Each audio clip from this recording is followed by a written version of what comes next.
Fátima, do Patriarcado de Lisboa, da Diocese de Porto Alegre Castelo Branco e de Setúbal. Muito bem-vindos a todos. Creio que já podemos começar.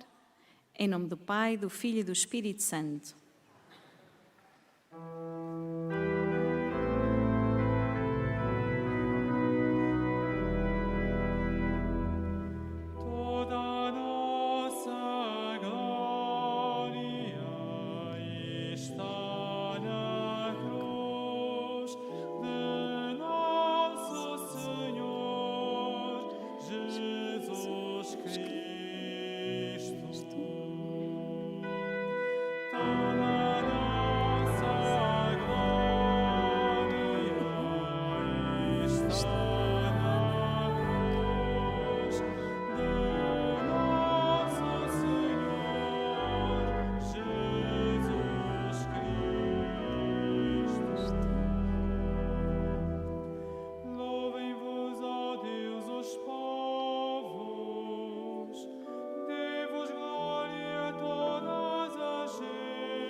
Então, mais uma vez, muito bem-vindos a esta tarde de primeiro sábado.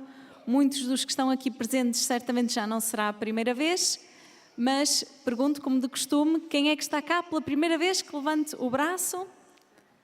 Temos algumas pessoas pela primeira vez, muito bem. Então agora, nos minutinhos, vou só relembrar em que é que consiste esta devoção dos primeiros sábados. A devoção dos primeiros sábados consiste num dos pedidos que Nossa Senhora fez em 10 de dezembro de 1925. Nossa Senhora apareceu à Irmã Lúcia com o menino Jesus em Pontevedra. A Irmã Lúcia estava numa congregação religiosa das Irmãs Doroteias, nessa altura. E Nossa Senhora apareceu com o menino Jesus e com o seu coração imaculado cercado de espinhos. E, entre o diálogo, disse à Lúcia: "Tu ao menos vê de me consolar." E explicou como é que ela o poderia fazer.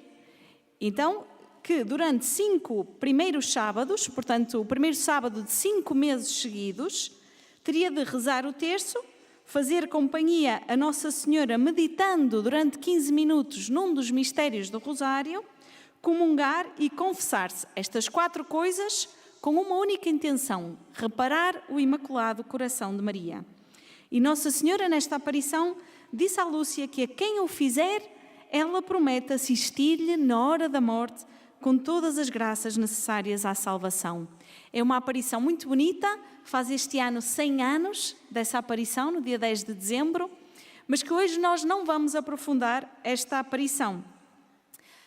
Aqui no santuário nós temos esta oportunidade de fazer os primeiros sábados, todos os primeiros sábados, rezamos o terço na capelinha. Agora vamos ter um momento formativo, que não faz parte dos pedidos de Nossa Senhora, mas nós aproveitamos que estão cá e fazemos estes 30 minutos de catequese sobre a mensagem de Fátima e depois então vamos ter a meditação num dos mistérios do Rosário, que aqui no santuário fazemos em contexto de adoração eucarística.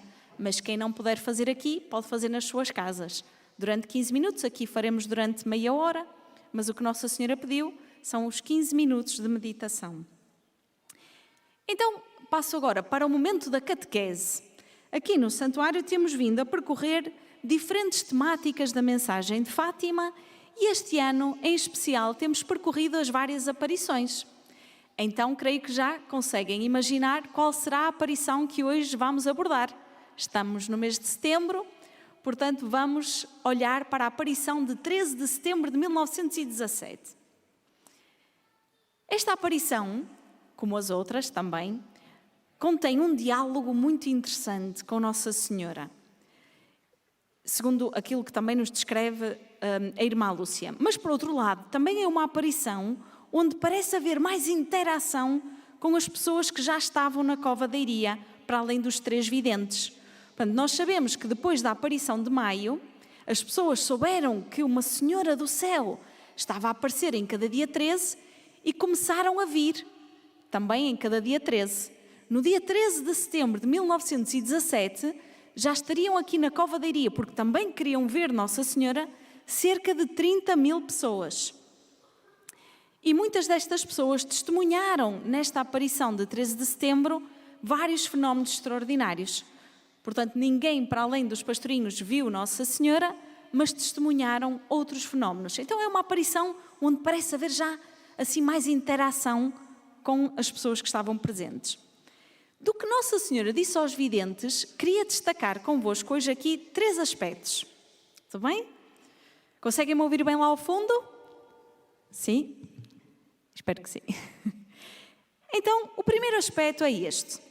Nossa Senhora, nesta aparição, vem reafirmar que é necessário continuar a rezar o terço para que a guerra acabe. Uma guerra que, diz Nossa Senhora nesta aparição, estaria para acabar. Recordamos que as aparições de Nossa Senhora acontecem em plena Primeira Guerra Mundial. Estávamos em 1917. Esta guerra tinha começado em 1914, já levávamos quase 3 anos de guerra. E parecia não querer chegar ao seu fim. Jovens de toda a Europa, e também portugueses, eram mobilizados para uma guerra que se travava em territórios longínquos e que deixava um rastro de morte ou trauma em quase todas as famílias. E é neste contexto que Nossa Senhora vem dizer, imaginem, em 1917, que a guerra estava para acabar. Com o impacto que tais palavras poderiam significar. Era talvez uma das coisas mais pedidas na oração de todas as pessoas naquela altura. Ora, claro, esta afirmação de Nossa Senhora levantou muitas questões, até porque a guerra só acabaria em 1918, em novembro. E também porque Nossa Senhora, em julho, tinha anunciado que outras guerras viriam. Mas, de todo modo, esta acabaria e outras acabariam também. Mas é preciso rezar. E esta relação tão direta entre a oração e a paz do mundo é algo bastante sublinhado em Fátima. Para o cardeal Lustiger de Paris, Fátima diz respeito a toda a nossa época.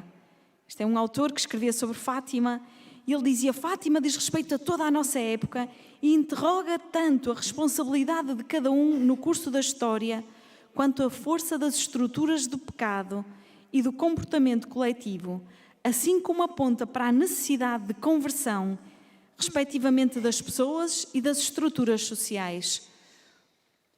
Há, de facto, uma responsabilidade de cada um de nós diante destas estruturas de pecado, diante da guerra e do sofrimento. Uma responsabilidade no sentido em que cada um de nós pode intervir. Às vezes vemos as notícias e temos aquela sensação de impotência, parece que não conseguimos fazer nada, mas há algo que nós podemos fazer, diz-nos aqui Nossa Senhora, a partir da nossa vontade, através da nossa oração.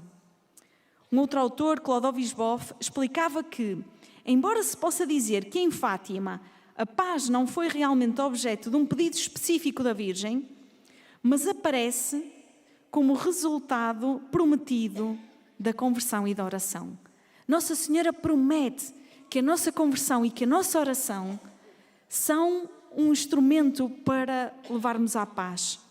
E mais ainda, diz este autor, que por efeito dessa promessa, cresceu a partir de Fátima o anseio pela paz, por mais paz, por paz verdadeira.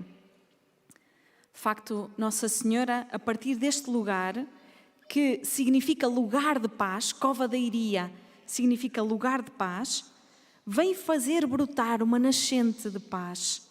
E quem bebe desta água, desta nascente, fica com mais sede de paz. Mas encontra também um remédio para essa sede, que é a oração do Rosário. De facto, a oração do terço surge profundamente associada à intercessão pela paz. Os pastorinhos compreenderam muito bem esta mensagem de Nossa Senhora, de tal modo que dizia a Jacinta: que peçam a paz ao Imaculado Coração de Maria, que Deus lhe entregou a ela. É um dos aspectos em que a Virgem Maria mais insiste em Fátima, pedir a oração pela paz e, sobretudo, o terço pela paz, pelo fim da guerra. Dom António Marto dizia que, quando Maria se move para uma missão de Deus, nunca é por algo de pouca importância ou por questões marginais, já que se trata sempre do grave problema da sorte do mundo e da salvação dos homens, e poderíamos dizer da paz do mundo. A oração do terço nesta aparição de setembro, como aliás desde o início das aparições, mas aqui em especial, é reforçada como antídoto para a paz, ou para a guerra, se quisermos, como solução. O que se compreende quando olhamos para o Rosário como esta oração evangélica, cristocêntrica, que nos leva a ver Jesus, e Ele que é a nossa paz, e Ele que pelo seu sangue vem a reconciliar todas as coisas e trazer a verdadeira paz. A guerra irá acabar, dizia Nossa Senhora nesta aparição, porque o mal nunca terá a última palavra. Estas palavras também me parecem muito importantes, não só naquela altura, mas também hoje em dia, também agora. Creio que Nossa Senhora também poderia dizer isto hoje: a guerra vai acabar. E creio que também para, por um lado, agarrarmos ao nosso terço a pedir a paz, mas por outro também sentirmos esta esperança e não olharmos para a nossa história, para as nossas circunstâncias, com um certo fatalismo ou desespero, como quem diz: isto está cada vez pior, isto nunca vai acabar, vamos de mal em pior. Sim, mas a guerra há de acabar, há esperança. E com o Senhor e com Nossa Senhora, o mal nunca tem a última palavra. É isso que Nossa Senhora também nos diz nesta aparição. A mensagem profética que ressoa em Fátima é sempre uma mensagem de esperança. Mas é preciso que Deus possa contar com a nossa vontade, com o nosso esforço e especificamente com o nosso terço diário. Isto diz-nos aquela que pelo seu sim, pela sua fidelidade diária, tornou possível a encarnação de Deus, que é Nossa Senhora. Um outro aspecto das palavras de Nossa Senhora é que ela, segundo a irmã Lúcia, nesta aparição, refere-se também aos sacrifícios dos pastorinhos e diz algo muito interessante. Diz: Deus está contente com os vossos sacrifícios, mas não quer que durmam com a corda. Eles dormiam com uma corda que atavam à cintura para fazer sacrifício. Parece-me muito belo que Deus, através de Nossa Senhora, nos venha mostrar que nada do que são os nossos sacrifícios, o que acolhemos da vida por amor a Ele, o que vamos oferecendo como oração pelos nossos irmãos, nada disso passa despercebido a Deus. Para Ele, até os cabelos da nossa cabeça estão contados. E entristece-lhe o pecado, é verdade, mas com muito mais verdade podemos dizer que o alegram os nossos esforços pelo bem, pela verdade, pela vida. Deus está contente com os nossos sacrifícios, mas não quer certos sacrifícios. E percebemos por estas palavras que há sacrifícios que Deus não quer, que há um limite.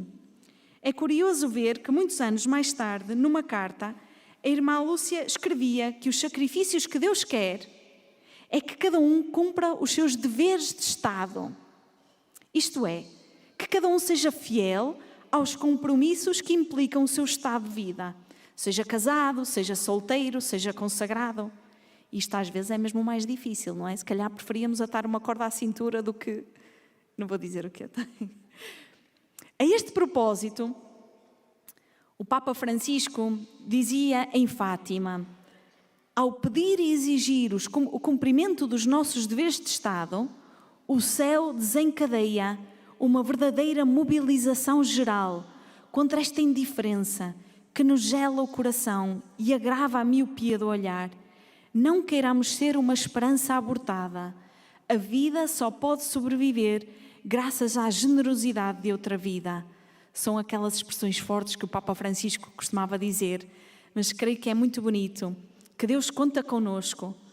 Os sacrifícios dos pastorinhos, bem como os nossos, oferecidos em reparação e como intercessão, enquadram-se neste único sacrifício de Jesus e tornam-se vida oferecida para que outras vidas sobrevivam.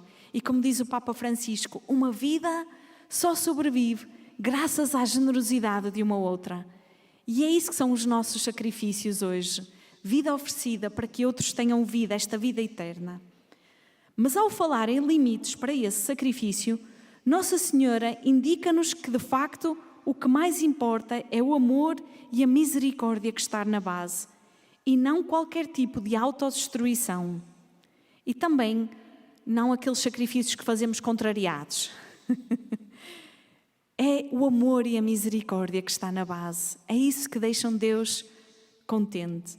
E o amor exige muitas vezes sacrifício, é verdade, que passa por perdoar, por ter paciência, por cuidar, por ouvir, por compreender, por confiar.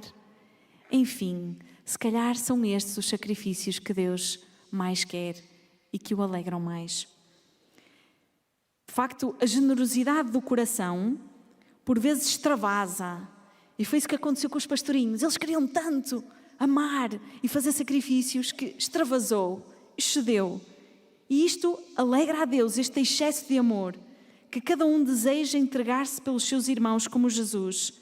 Mas é preciso mantermos uma atitude humilde e consciente de que o verdadeiro sacrifício é o de Jesus e que Deus prefere a misericórdia.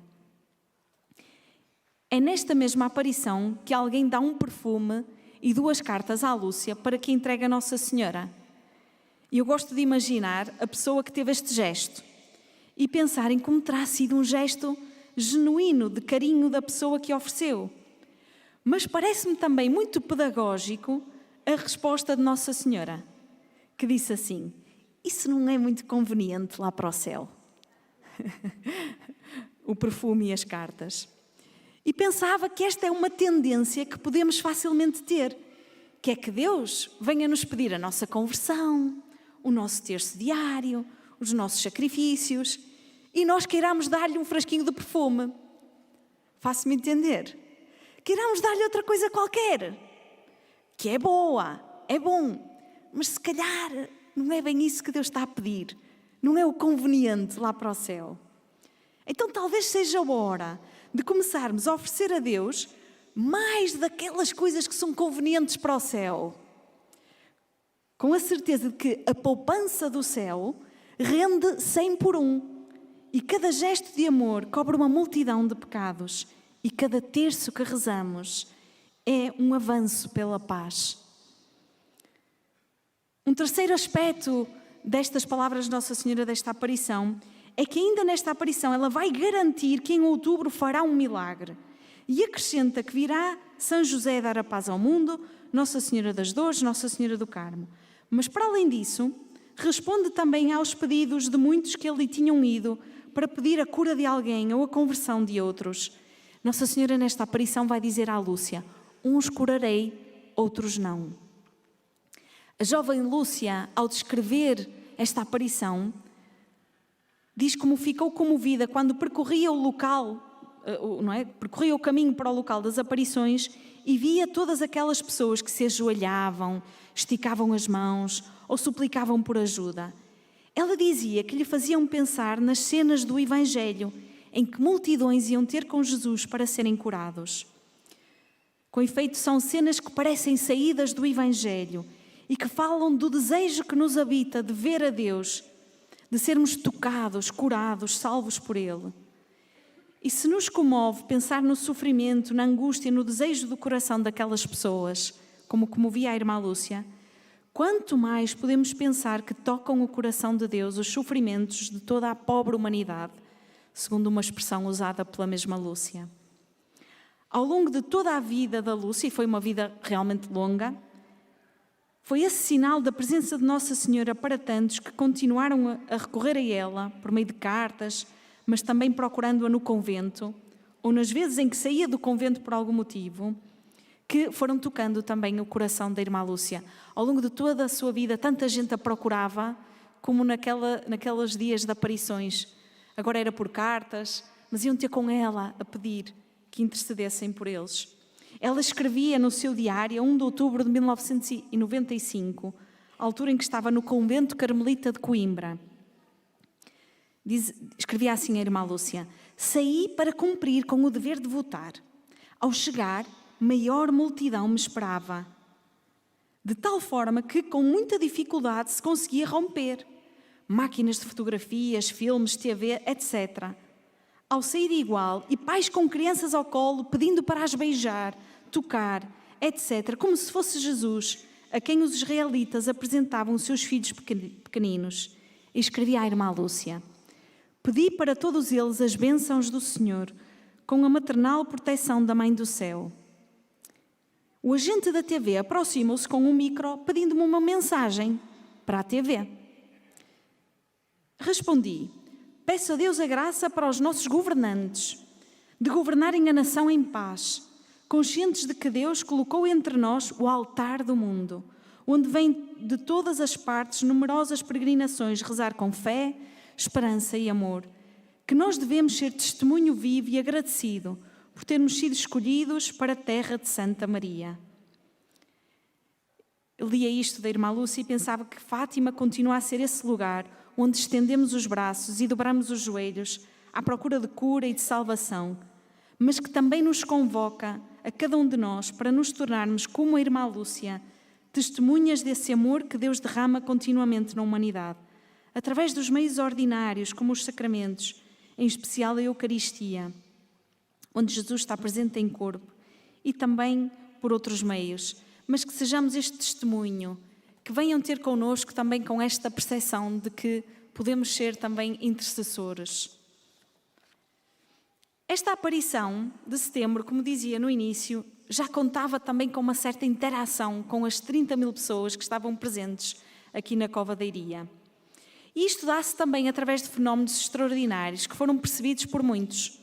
Nos relatos antigos e mais recentes, as testemunhas afirmam frequentemente a queda de flores brancas do céu, que se desvaneciam logo que chegavam ao chão. O padre Sebastião Martins dos Reis estudou os diversos fenómenos extraordinários que se verificaram nas aparições, nomeadamente a de 13 de setembro. Dizia, por exemplo, que aparecia um globo luminoso deslizando até se apoiar na carrasqueira, uma chuva de rosas brancas, etc. E o mesmo autor escrevia: segundo o testemunho e na presença de 30.000 pessoas, a 13 de setembro do mesmo ano, 1917, caiu uma nevada de rosas brancas sobre a Cova da Iria. Que se saiba, nunca se viu tal espetáculo. As minúsculas pétalas brancas desciam muito lentamente para o solo, acompanhadas por um feixe de luz misteriosa vinda do alto. Eram, portanto, bem visíveis, a ponto de se identificarem como rosas e não como flocos de neve. Muitos da multidão quiseram, embora em vão, agarrar as pequenas rosas que se esvaneciam como por encanto. Estes fenómenos extraordinários que muitos descreveram não constituem por si mesmos prova da autenticidade das aparições, mas influenciaram sem dúvida muitas pessoas, algumas delas com elevadas posições sociais, olharem para esta mensagem com maior abertura e humildade. E esta pode ser também uma forma de hoje olharmos para estes fenómenos, aceitando que nem tudo tem de caber nos nossos esquemas racionais. Nem tudo vamos conseguir compreender e explicar. Portanto, levando-nos a crescer em humildade e abertura. Como, aliás, parece ser sempre o caminho que Deus escolhe, aquele das coisas pequenas, humildes e escondidas. Contudo, não deixa de ser bonito que Portugal fosse conhecido pela devoção das 3 rosas brancas.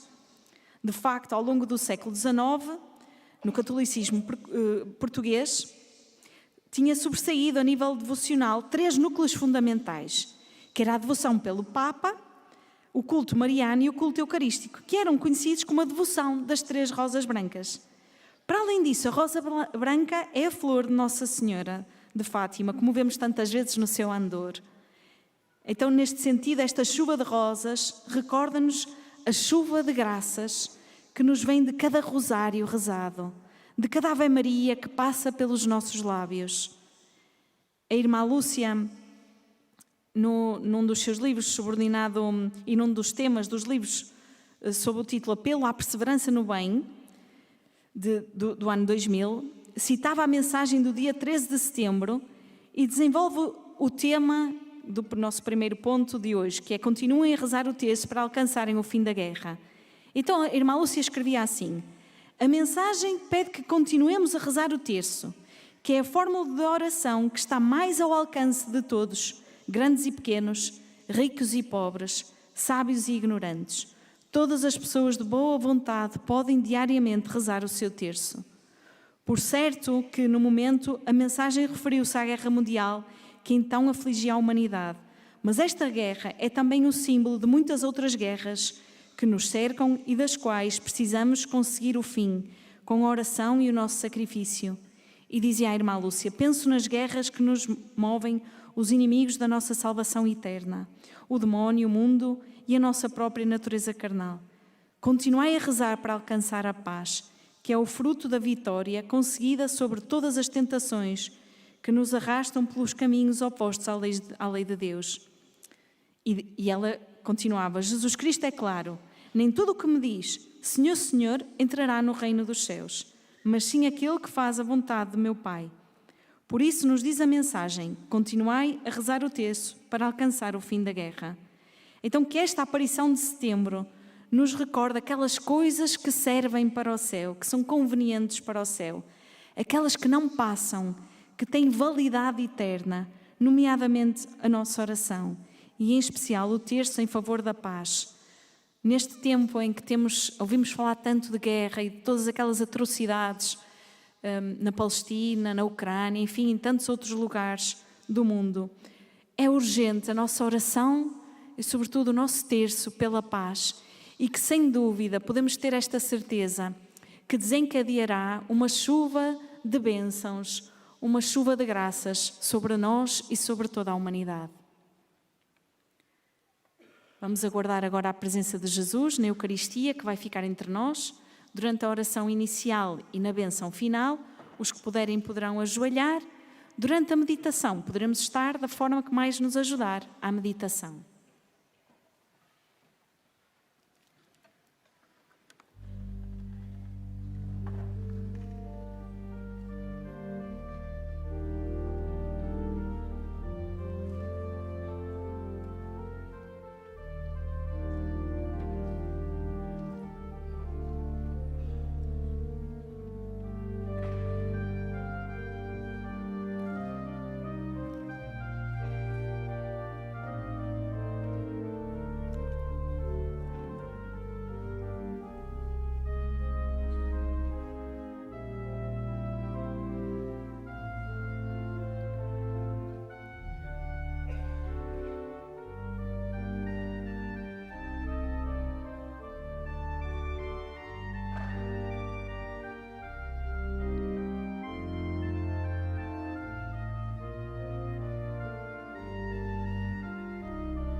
Meu Deus, eu creio, adoro, espero e amo-vos. Peço-vos perdão para os que não creem, não adoram, não esperam e não vos amam. Meu Deus, eu creio, adoro, espero e amo-vos. Peço-vos perdão para os que não creem, não adoram, não esperam e não vos amam. Meu Deus, eu creio, adoro, espero e amo-vos. Peço-vos perdão para os que não creem, não adoram, não esperam e não vos amam.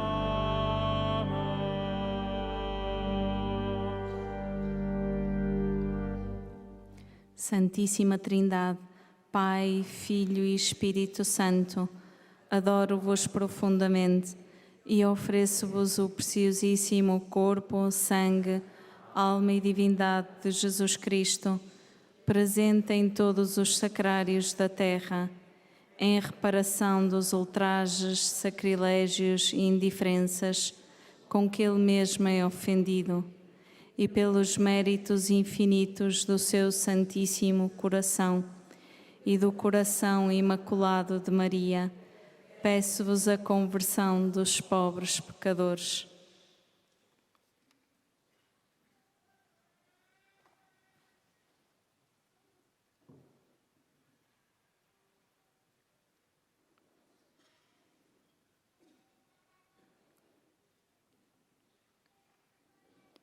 Vamos estar durante este tempo em adoração, procurando reparar o Imaculado Coração de Maria.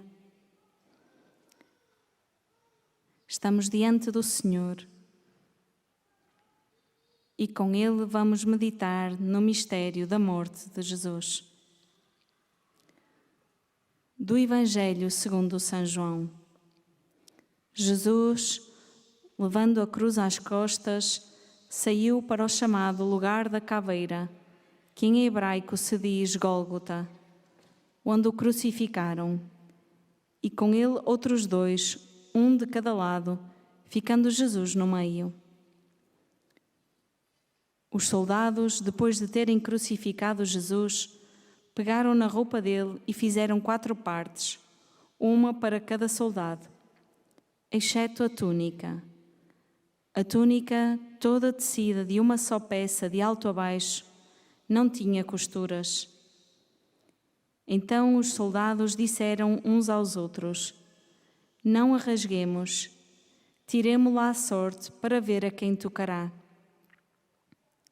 Assim se cumpriu a escritura que diz: repartiram entre eles as minhas vestes e sobre a minha túnica lançaram sortes. E foi isto que fizeram os soldados. Junto à cruz de Jesus estavam de pé sua mãe e a irmã de sua mãe, Maria, a mulher de Clopas, e Maria Madalena. Então Jesus, ao ver ali ao pé a sua mãe e o discípulo que ele amava, disse à mãe: mulher, eis o teu filho. Depois disse ao discípulo: eis a tua mãe. E desde aquela hora, o discípulo acolheu-a como sua. Depois disso, Jesus, sabendo que tudo se consumara, para se cumprir totalmente a Escritura, disse: tenho sede. Havia ali uma vasilha cheia de vinagre. Então, ensopando no vinagre uma esponja fixada num ramo de isopo, chegaram-lhe à boca. Quando tomou o vinagre, Jesus disse: Tudo está consumado. E, inclinando a cabeça, entregou o Espírito.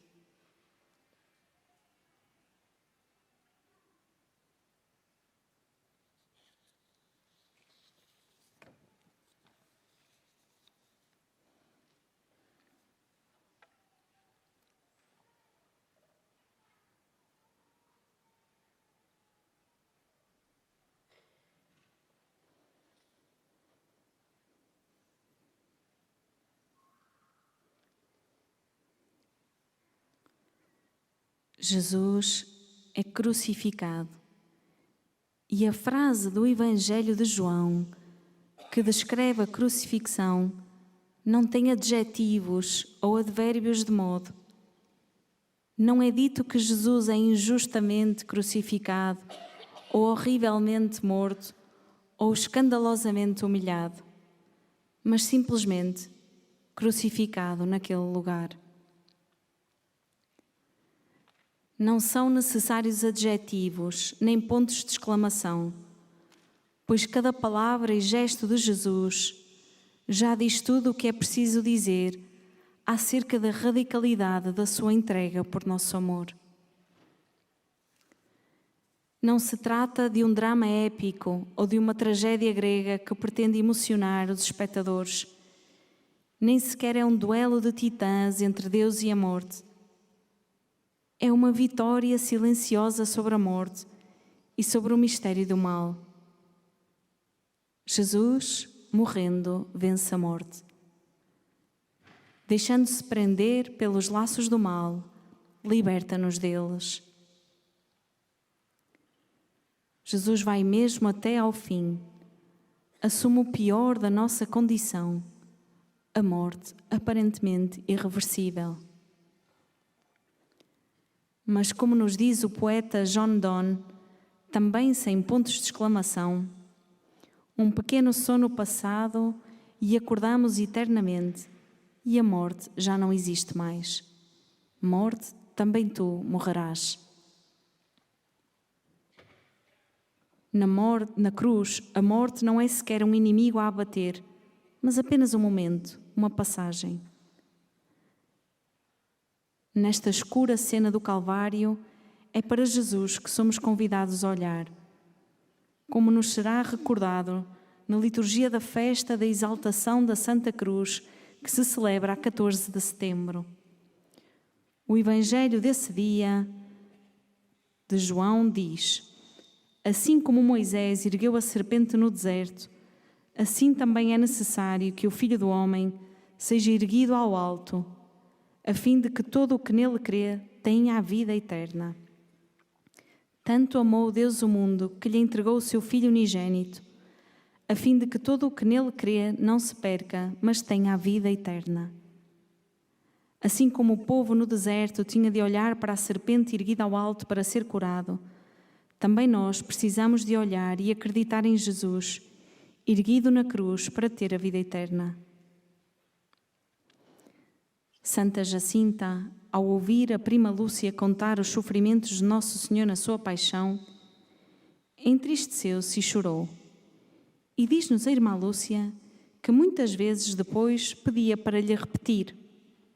Chorava com pena e dizia: coitadinho de Nosso Senhor, eu não hei de fazer nunca nenhum pecado, não quero que Nosso Senhor sofra mais.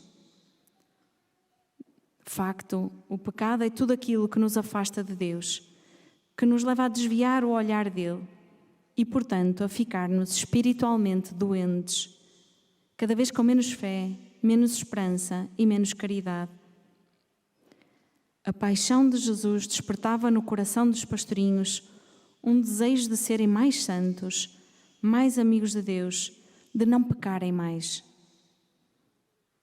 O relato da paixão de Jesus pode estimular-nos a essa santidade. Assim como as histórias dos santos também nos podem ajudar a crescer nesse desejo.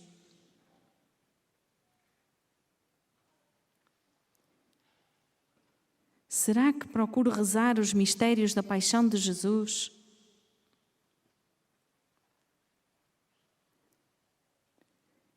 Como vejo este mistério de morte?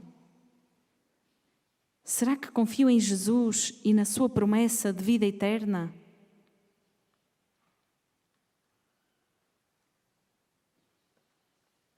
Diante de Jesus aqui presente, peçamos-lhe que seja sempre Ele a medida das nossas vidas, que Ele nos atraia a partir da cruz, onde revela todo o seu amor por nós.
Rezemos. Jesus, nós te amamos e te adoramos. Jesus, nós acreditamos na vida eterna. Jesus, ajuda-nos a confiar em ti.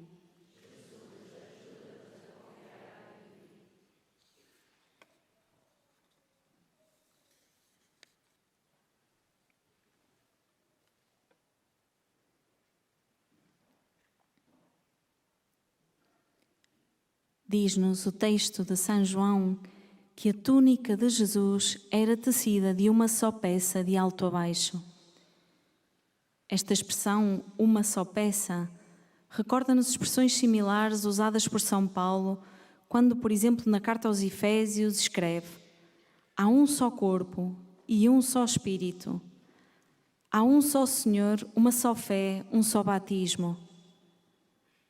A túnica de Jesus é símbolo desta fé num único Deus, mas também deste único corpo que é a Igreja. Este corpo de Cristo, que se estende ao Cristo total, em que se reúnem todas as coisas, toda a criação. Como temos ouvido nas leituras da última semana, na carta aos Colossenses, todas as coisas foram criadas por Ele e para Ele, e Ele é anterior a todas as coisas, e todas elas subsistem nele. É Ele a cabeça do corpo, que é a Igreja. É Ele o princípio, o primogênito dentre os mortos, para ser Ele o primeiro em tudo, porque foi nele que aprove a Deus fazer habitar toda a plenitude, e por Ele e para Ele reconciliar todas as coisas, pacificando pelo sangue da sua cruz, tanto as que estão na terra como as que estão no céu. Um só Deus e Pai de todos, que é sobre todos e por meio de todos e em todos. A túnica de Jesus recorda-nos que Jesus é, com o Pai e o Espírito, este Deus único em quem acreditamos e que adoramos, e que nós somos chamados a essa unidade do seu corpo, que é a Igreja. O Papa Leão pedia a todos os sacerdotes de todo o mundo que fossem construtores de unidade e de paz. Mas podemos também acolher este pedido para todos nós. Ser construtores de unidade significa, dizia o Santo Padre, ser hábeis na arte de compor os fragmentos da vida que nos são confiados, para ajudar as pessoas a encontrar a luz do Evangelho no meio das tribulações da existência. Significa ser leitores sábios da realidade, indo para além das emoções do momento, dos medos e das modas. Construir boas relações, laços de solidariedade. Construir a unidade significa promover a reconciliação e gerar comunhão. Tal como a Virgem Mãe terá tecido a túnica de Jesus, que saibamos nós tecer a unidade, procurando crescer na capacidade de perdoar e de cuidar uns dos outros. Não rasguemos nunca a túnica de Jesus. Os pastorinhos rezaram muito pela Igreja e pela unidade deste corpo, sobretudo através da unidade com o seu pastor, o Santo Padre. A Jacinta rezava muito pelo Santo Padre, que viu em grande sofrimento. Certo dia, a Jacinta chama a Lúcia e diz-lhe: "Não viste o Santo Padre?" "Não", responde a Lúcia. E diz a Jacinta: "Não sei como foi. Eu vi o Santo Padre em uma casa muito grande, de joelhos, diante de uma mesa, com as mãos na cara a chorar. Fora da casa estava muita gente, e uns atiravam-lhe pedras, outros rogavam-lhe pragas e diziam-lhe muitas palavras feias. Coitadinho do Santo Padre, temos de pedir muito por ele." Na Jacinta cresceu um amor muito grande pelo Santo Padre e por toda a Igreja, que a fazia rezar e entregar-se generosamente. Diante de Jesus, perguntemo-nos: como me sinto parte deste corpo de Cristo que é a Igreja? Rezo pelo Santo Padre e por todos os meus irmãos em Cristo? Como contribuo para a unidade? Será que tenho gestos de paz e de reconciliação?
Rezemos: Jesus, nós te amamos e te adoramos. Jesus, dá-nos um desejo cada vez maior de unidade e de paz.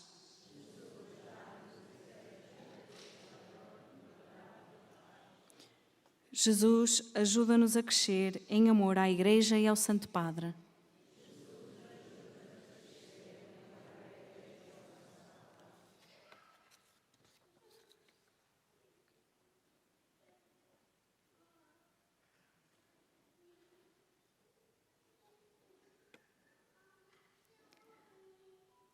Diz-nos o texto que a Virgem Maria estava de pé junto à cruz de seu filho.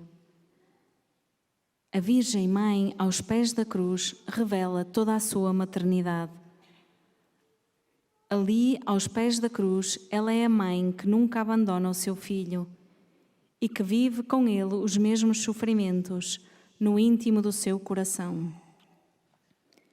A ela é confiado por Jesus o discípulo João, e nele estamos todos nós. Somos confiados a ela, que como mãe nos ensina as artes de crer, orar e amar, como dizia Bento XVI aos bispos portugueses numa visita ad limina. Termos Maria como mãe é esse milagre que Deus nos faz para compreendermos o seu amor misericordioso de mãe. O próprio Jesus talvez terá sentido o amor do Pai na presença da sua mãe, no momento da cruz, pois ainda que se sentisse abandonado pelo Pai, não podia ignorar que ali, a chorar aos seus pés, estava a sua mãe, que lhe tinha sido dada pelo Pai. Ainda que possamos não compreender o mistério do mal que existe no mundo, ou até na nossa vida, ainda que pareça que Deus nos abandona em muitos dos nossos contextos, não podemos ignorar que a sua misericórdia está aí, que o seu amor continua a vir a nós, que Jesus e Maria continuam com os seus corações estendidos para nós, pois isso foi-nos mostrado e é-nos mostrado continuamente. No episódio dos pastorinhos na prisão de Orém, conta-nos a Lúcia que enquanto interrogavam a Jacinta, o Francisco dizia com imensa paz e alegria: se nos matarem, como dizem, daqui a pouco estamos no céu. Mas que bom, não me importa nada. E passado um momento de silêncio: Deus queira que a Jacinta não tenha medo, vou rezar uma Ave Maria por ela. E sem mais, tira o carapuço e reza.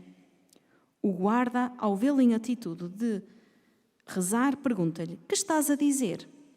Diz o Francisco: estou a rezar uma Ave Maria para que a Jacinta não tenha medo. Naquele momento, através daquela Ave Maria, a Virgem Mãe está de novo junto à cruz de pé, a defender-nos de todos os medos e a estimular-nos a uma fidelidade confiante. Às vezes, podemos passar uma vida inteira em busca de afetos, de valorização pessoal, de amigos, de pessoas que gostem de nós. Podemos andar em busca de paixões que afinal se revelam fugazes, superficiais. Somos todos muito carentes afetivamente. E muitas vezes surgem invejas, competições mesquinhas, para ver quem tem a última palavra, quem vai avante com a sua ideia, quem tem mais sucesso. Enfim, os pastorinhos descobriram no coração de Maria o refúgio seguro e certo. A Jacinta, o Francisco e também a Lúcia tiveram momentos na sua vida em que se sentiram sozinhos, doentes, incompreendidos, abandonados, mas nunca deixaram de amar a Deus e de se segurarem na certeza de que Maria estava ali, de pé, como mãe e mestra, a guiá-los para Jesus. No momento de silêncio, pensemos: será que me sinto sozinho e abandonado? A que pessoas ou coisas recorro como refúgio? Como posso procurar mais refugiar-me no coração da Virgem Mãe? Diante de Jesus, peçamos-lhe que nos torne pessoas centradas em Deus e seguras nele e em Nossa Senhora.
Rezemos. Jesus, nós te amamos e te adoramos. Jesus, agradecemos-te o dom do coração imaculado de Maria.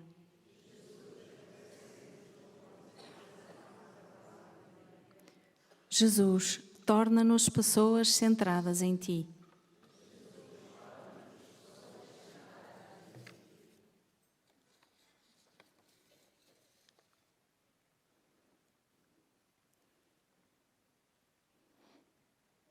Recolhidos, aguardemos a bênção do nosso Deus.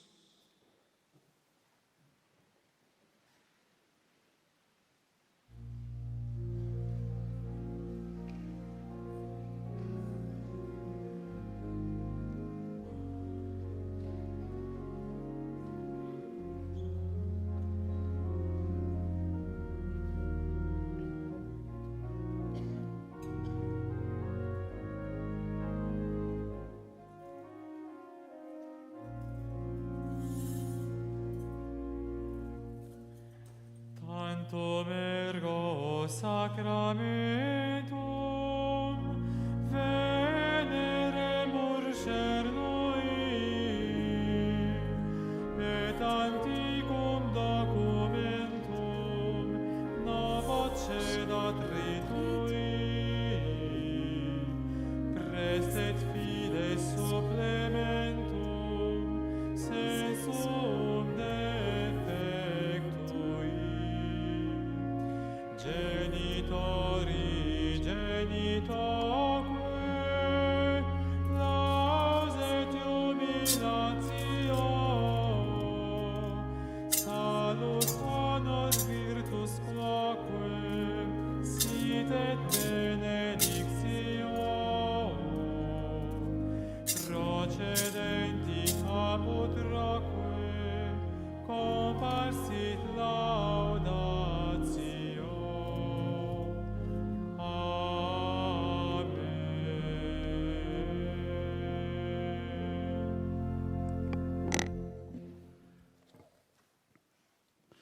Oremos. Senhor Jesus Cristo, que neste admirável sacramento nos deixaste o memorial da vossa paixão, concedei-nos a graça de venerar de tal modo os mistérios do vosso corpo e sangue, que sintamos continuamente os frutos da vossa redenção. Vós sois Deus com o Pai, na unidade do Espírito Santo.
Rezemos juntos.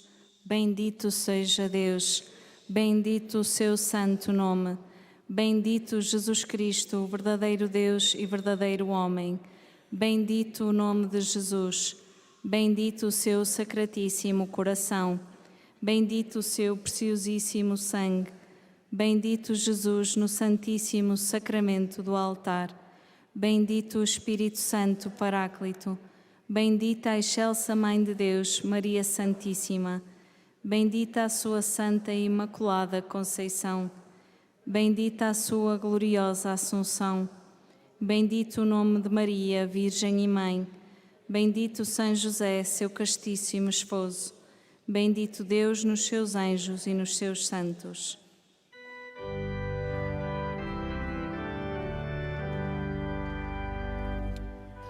Laudate omnes gentes, laudate Dominum, laudate omnes gentes, laudate Dominum, laudate omnes gentes, laudate Dominum, laudate omnes gentes, laudate Dominum.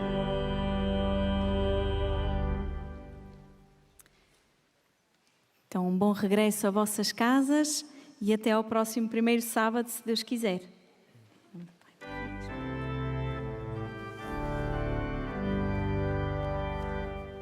Louvai o Senhor todas as nações, aclamai-o todos os povos. É firme a sua misericórdia para conosco. A fidelidade do Senhor permanece para sempre.